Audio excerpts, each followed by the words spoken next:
সত্য কথা বলতে কি জানেন, ফেসবুক প্ল্যাটফর্ম এটা একটি ইহুদি নাসারার প্ল্যাটফর্ম।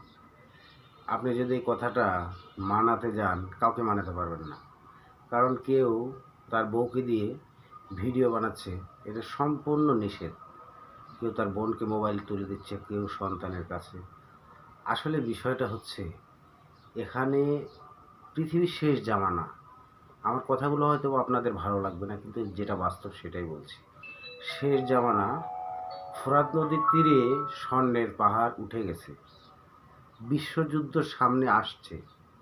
যে বিশ্বযুদ্ধে 1 কোটি মানুষের মধ্যে মনে করেন একটা মানুষ বাঁচবে। সে গল্প মনে করেন 1 কোটি মানুষের মধ্যে একটা মানুষ বাঁচবে। এটা আল্লাহ রাসূলের হাদিসেও আছে এবং এটা ভালো ভালো মনীষীরাও বলে গেছেন, আল্লাহর ওলিরাও বলে গেছেন।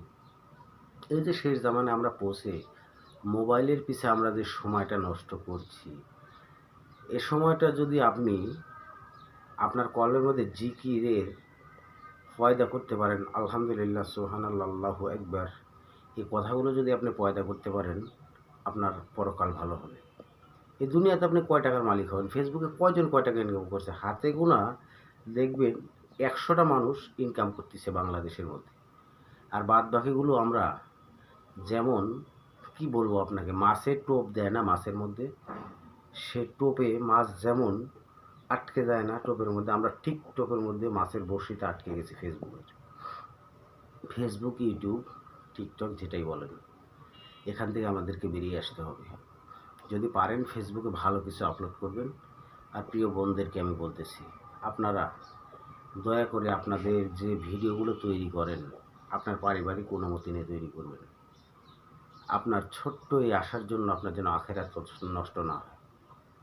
আমি একজন সাধারণ মানুষ, হয়তোবা কোনো গান আপলোড করি, হয়তোবা কোনো মিউজিক দিয়ে, এগুলো ঠিক নয়, তারপরে মনের আবেগে করে ফেলি। এখান থেকে আমাদেরকে বেরিয়ে আসতে হবে।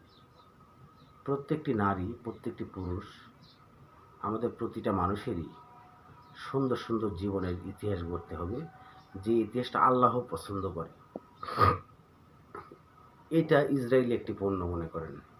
আপনি যে মোবাইল ব্যবহার করছেন, এর মধ্যে যে ফেসবুক, ইউটিউব, টিকটক আছে, এগুলো ইসরায়েলি পণ্য।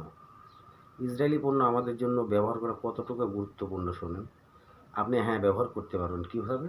এখান থেকে আপনাকে ইসলামকে প্রমোট করতে হবে, যে যা ধর্মকে প্রমোট করতে হবে। কারণ এখানে মানুষ শুধু পাপ, ব্যভিচার, এটাই হয়।